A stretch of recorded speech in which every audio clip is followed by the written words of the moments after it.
लगातार जो है हरियाणा की हर एक छोटी बड़ी अपडेट, हर एक न्यूज़ आप सबके सामने ले आकर दिखाया करा, बताया करा। एक बार फिर आप सबके बीच में मौजूद है भाई।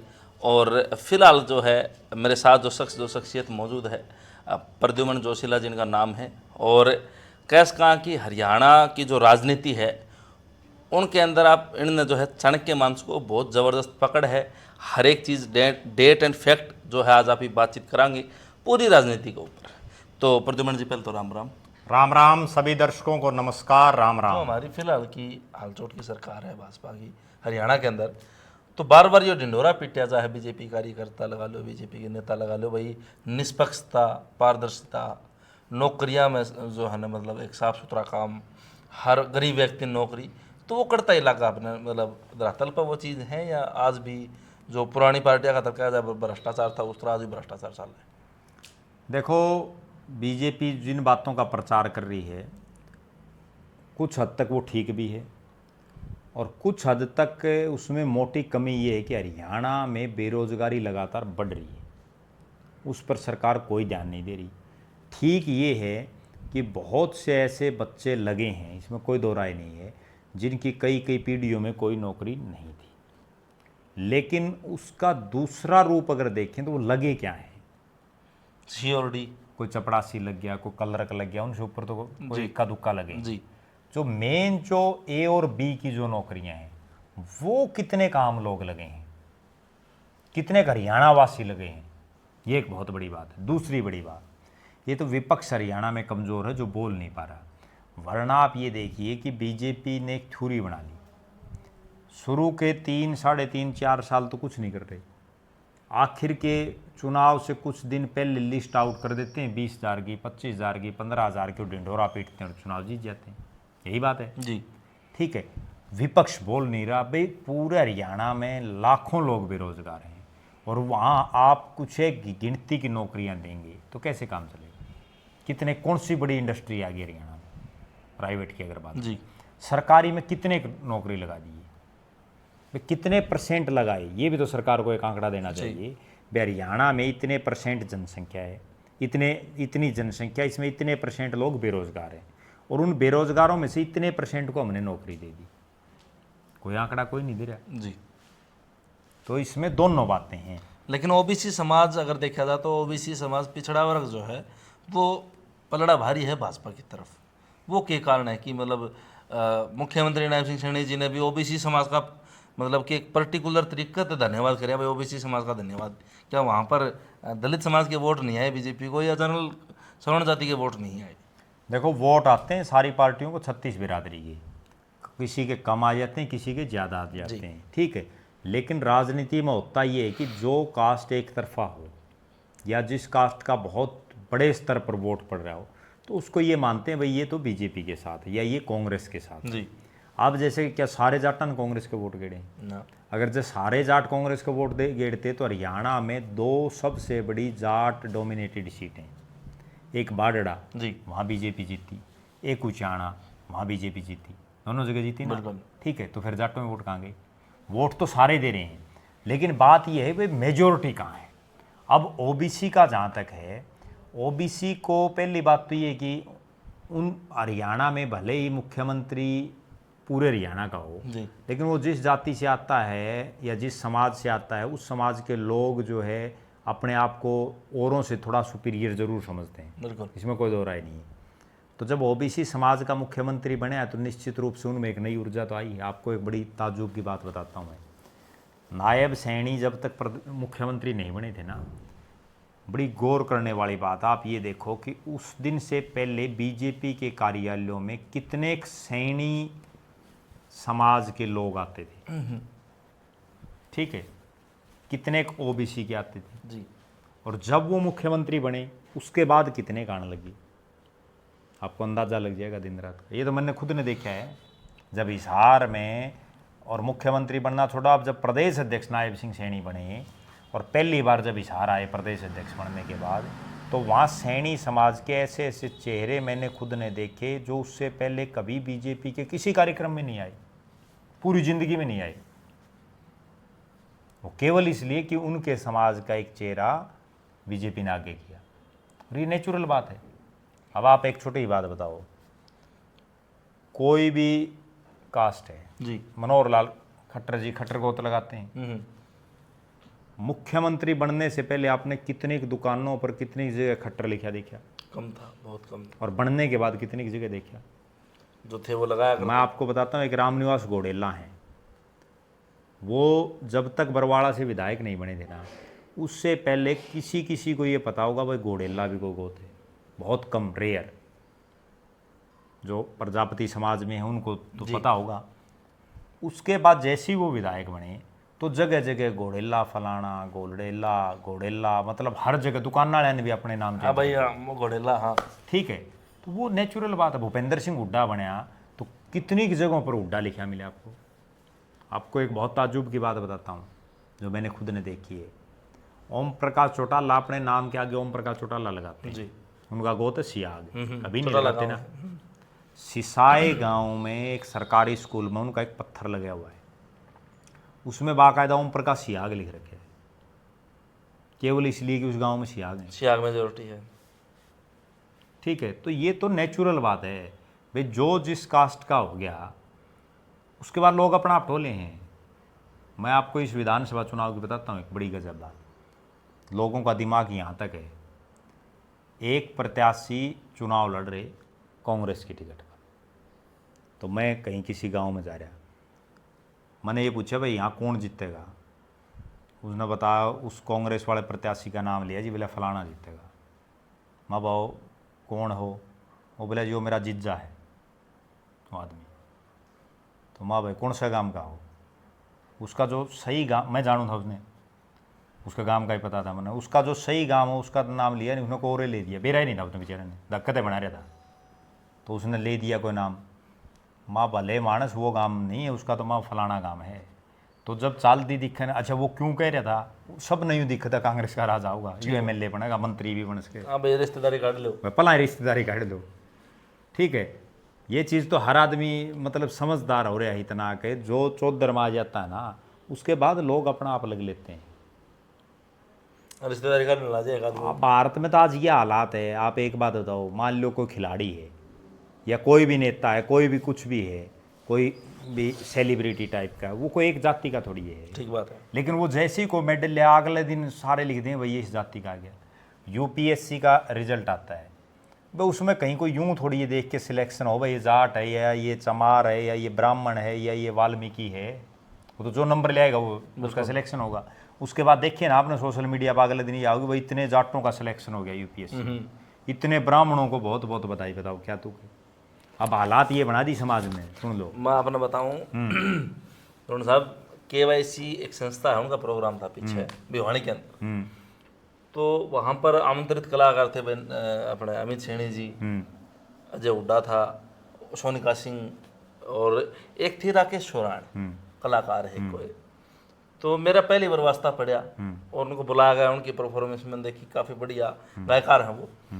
तो जिस टाइम अगला दिन मैं गया अपने ऑफिस में, तो मैं बोला भैया राकेश सोराण जो है या कौन सी कलाकार आते हैं, मन तो यूट्यूब को पर इनका कोई गाना या फिर जो है ना इस तरह कोई चीज़ कौन देखी।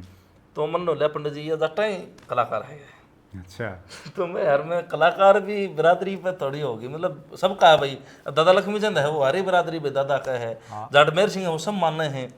तो मैंने फिर वो मिला थोड़ा सुधारा उसने बात ने कि नाना शर्मा जी या किसाना की कलाकार है, और जो है ना किसान आंदोलन में या थोड़ी ज़्यादा हाईलाइट होगी थी। हाँ मैं यह बात तो चलो मैं मान लूँ, लेकिन मैं यह थोड़ी है कि आप एक पर्टिकुलर कास्ट का कोई मतलब कलाकार या कोई नेता, हाँ यह चीज़, अच्छा ये चीज़ कितनी गलत है कि इलेक्शन के अंदर जब 4.5 साल आपने एक पर्टिकुलर कास्ट तक काम पड़ा है और आप लास्ट 6 महीना में नू मानो कि 35-1 या फिर यो अलग है, हम ये हाँ यो है, हम OBC हाँ, हम दलित हाँ, मैं ब्राह्मण हूँ, यो राजपूत है, यो किसान है, आजाट है, तो वो चीज़ें कितना प्रभाव डालती हैं हमारे जीवन पर, आने वाली पीढ़ी के ऊपर।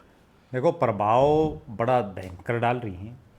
अब आपको एक बात बताऊं, मान लो कोई सैनी समाज का एक उदाहरण देते हैं भाई, आज सैनी मुख्यमंत्री जी, और किसी गांव में 36 जात के लोग रहते हैं, वहाँ के सैनी समाज के लोग भी हैं, वो नायब सिंह सैनी को देख के मान लो उन्होंने वोट दे दिया, नायब सिंह सैनी उन्होंने नहीं जानता और वो नायब सैनी ने नहीं जानता, बिल्कुल उनको काम नायब श्रेणी उनका करेगा या वो गांव में जो उनके अड़ोसी पड़ोसी वो करेगा। पड़ोसी पड़ोसी कम आऊंगे। भाई 36 जात में कोई भी है, अब जाट हैं भाई, कोई जाट भूपेंद्र सिंह हुड्डा का चेहरा देख के अगर वोट दे रहा है, जबकि हुड्डा उसको जानता ही नहीं, वो हुड्डा को नहीं जानता, जबकि उसका काम क्या पता कोई ब्राह्मण आ रहा हो, सही बात, काम क्या पता उसके कोई एससी समाज का कोई साथी आ रहा हो, सही बात है, ठीक है, क्या पता कोई सैनी उसका काम आ रहा हो। बिल्कुल मेरा ये मानना है कि अपने जो काम आवे वो अपना है, बिल्कुल। ठीक है। भाई हमने क्या करना है, आम जनता को आज हरियाणा में कितने % वो लोग हैं जिनको नायब सिंह सैनी जानता है पूरे हरियाणा में? बहुत। पूरे तो शाम हल्के में कितने आदमियों जानता है नायब सिंह सैनी? कौन जानता? 10 आदमियों को जानता हुआ, ठीक है, लेकिन लोग क्या पता फिर भी कितने उसके साथ लग नहीं। अब मैं आपने इससे भी एक बड़ी गंभीर बात बताऊं, आज हमारा समाज किस तरफ जा रहा है। महापुरुष जो है ना, महापुरुष सबके हैं, वो किसी एक जाति के लिए काम नहीं करे। सही बात है। अगर किसी ने रामायण को लिख दिया तो वो क्या रामायण एक ही समाज के लोग पढ़ सकते हैं? ना, सब पढ़ सकते हैं ना, ठीक है। किसी ने मान लो महाभारत को लिख दिया तो उस महाभारत को भी तो सारे पढ़ सकते हैं। किसी ने गीता को लिख दिया तो गीता को भी सारे पढ़ सकते हैं। एक जात जिसने लिख दिया वो जाति तो नहीं पढ़ेगी। आज हालात क्या है आप देखो, बहुत गंभीर बात है। भगवान परशुराम की जयंती है, ब्राह्मणों के अलावा मैंने बताओ भाई कौन सा समाज मना रहे हैं? कौन बना? धन्ना जाट की जयंती है, जाटों के अलावा बताओ कौन मना रहे हैं? कबीर जयंती है, वाल्मीकि जयंती है, रविदास जयंती है, भीमराव अम्बेडकर जयंती है। मतलब कर क्या रखा है कि अपनी अपनी जो जिस कास्ट का है ना, वो अपने महापुरुष के अलावा सबको भूल रहे हैं। होना बल्कि क्या चाहिए, अब कोई भी एक जयंती है सब मिलाओ मनाओ, है क्या दिक्कत है? अगर गुरु रविदास ने कोई काम किया है तो उसने तो ये देख के तो नहीं किया ना भाई इस काम से केवल एक इस जाति को फायदा होगा ना, सबके लिए कर रखा है, ठीक है। गुरु जम्बेश्वर महाराज ने अगर कोई उपदेश दिया है, कोई बात कही है, तो क्या उसने केवल एक बिश्नोई समाज के लिए कही? सब खातर कही है, सबके लिए कही है। आज जीजे यूनिवर्सिटी है गुरु जम्बेश्वर के नाम पर, क्या उसमें केवल एक बिश्नोई समाज के लोग पढ़ते हैं? सब पढ़े हैं। एच यूनिवर्सिटी एक चौधरी चरण सिंह के नाम पर, क्या उसमें केवल जाट पढ़ते हैं? ना, सब नहीं पढ़ते ना। तो क्यों नहीं सारे मिलाते? जब तक ये समरसता का भाव नहीं आएगा ना, तब तक ये जाति पाति का जहर इतना बढ़ जाएगा। आपको आज बड़े अचंभे की एक बात और बताता हूँ। भारतीय जनता पार्टी ने अभी पीछे जब ये एमसी का चुनाव था ना, नगर निगमों का, नगर पालिका का, जो लिस्ट जारी की उसमें भी जाति लिख रखी थी भाई ये फलानी जाति का हमने दी है। बताओ क्या तू? तो वो तो जो है ना सेंटर में राहुल गांधी जी भी कहे हैं बात, तो नहीं कौन हैं वो जातीय जनगणना की बात कर रहे हैं, बात सारी ठीक है। वह जातीय जनगणना में एक सबसे बड़ी चीज़ ये है भाई जो जाति परसेंटेज में ज़्यादा है और उसको उसके अधिकार नहीं मिल रहे, उसको अधिकार मिलने चाहिए, यही बात है सारा सिस्टम, ठीक है। आप दो अधिकार देने भी चाहिए, जो गरीब से गरीब उसको और ज़्यादा ऊंचा उठाना चाहिए, कोई दो राय नहीं इसमें, लेकिन उनमें आपसी दूरियां ना बढ़े। सबसे बड़ी बात तो ये है। आज से आप ये बताओ, जब हम ये आप पढ़ा करते हैं उस समय अपन यूँ बेरा था भाई अपना जो क्लास फेलो यू के कास्ट का, अपन यू मास्टर पढ़ाओ यू कौन है? नहीं बेरा था ना। और आज हालात ये है कि सारा सिस्टम बदल गया। अब मैंने मेरे नाम के पीछे जो मैंने मेरा सरनेम लगा रखा है ना, वो इसीलिए लगा रखे है, मैं किसी जाति पाति में विश्वास ही नहीं रखता। जो अपना काम है वो अपना। अगर आप टाइटल दून रखोगे तो उससे फिर एक बार चीज बिल्कुल, अगर वो मैं दून लगाऊंगा तो सबको ये पता है भाई ये दून कौन है, ठीक है। भाई मन्ने एक जाति से क्या लेना देना है? कोई भी हो जाए, किसी भी जाति से, सबकी जरूरत है भाई, और सबकी होनी चाहिए। बिल्कुल, जो काम आओ अपना वो है, तभी ये सिस्टम बदलेगा, जब समाज धीरे धीरे बदलेगा ना। अभी मैं आपको एक उदाहरण बताता हूँ। एक गांव में एक कार्यक्रम कराया अभी भगवान परशुराम जयंती में, तो उन्होंने क्या किया कि ब्राह्मणों की बजाय जो दूसरी कास्ट के लोग वहाँ आए हुए थे ना, उनसे भाषण दिलवाए, एक नई मिसाल पेश की, और होना भी यही चाहिए। बिल्कुल। अब धन्ना भगत की जयंती सरकार ने मनाई, वहाँ जाट समाज से आने वाले नेता बड़े बड़े भाषण झाड़ रहे, जबकि होना क्या चाहिए था कि वहाँ जो दूसरे समाज के लोग बैठे हैं उनसे भी तो आप धन्ना भगत के बारे में बुलवाओ। बिल्कुल, लेकिन वो नहीं कर पा रहे कोई भी सिस्टम। सबकी अपनी अपनी एक यूँ पेटेंट टाइप में हो गया मामला। अब यो मारा है बस वो सोच छोटी संकीर्ण सोच होगी जिसकी वजह से सारा सिस्टम। अब महाराणा प्रताप है तो वे महाराणा प्रताप ने जो लड़ाइयाँ लड़ी, क्या वो एक समाज के लिए लड़ी? ना, अब भगत सिंह है वो फांसी लट गया तो वो सिर्फ जाट खातर थोड़ी, भाई कितनी बड़ी बात है। आज़ादी खातर लड़े है। बिल्कुल।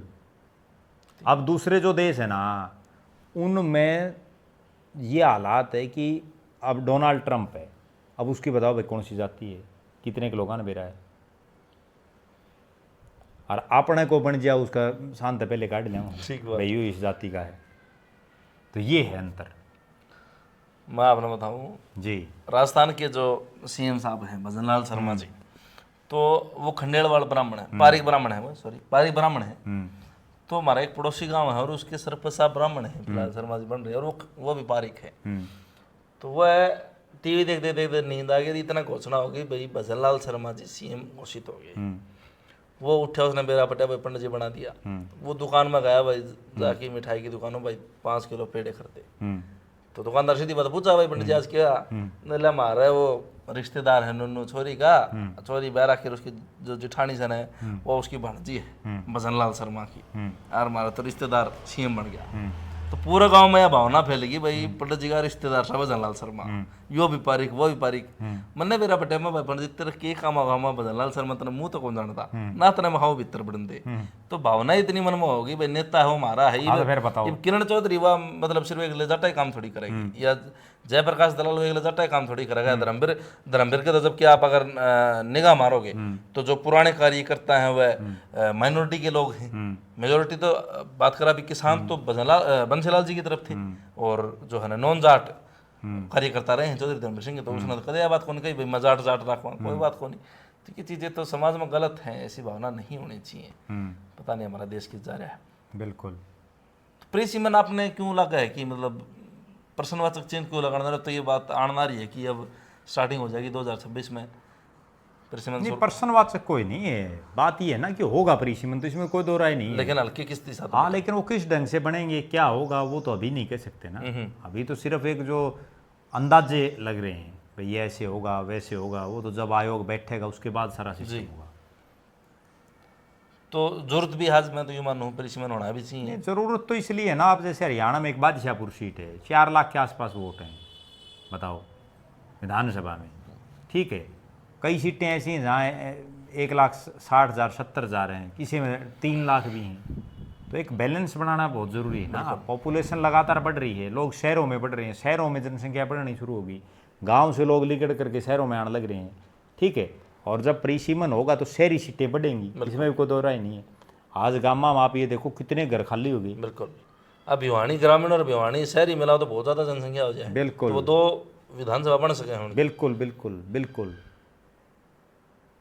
चलो, तो बहुत बहुत धन्यवाद दोनों साहब, आपने इतना समय दिया, और जो है काफ़ी सारी बातचीत भी हुई, राजनीतिक गलियारा में हम घूमे, कई नेताएं की हमने बात करी, और एक तरह से महापुरुष जो अपने हरियाणा खातर जो है, कोई विकास पुरुष है, कोई लोह पुरुष है, किसी ने कुछ कराया है, किसी ने कुछ कराया है, अच्छी कमी न्याऊ सारी कुछ दोनों साहब ने अपने जो निजी तौर पर जो इन्होंने सन से निकाला था, जो निचोड़ था वो अपने शामिल धरा है भाई।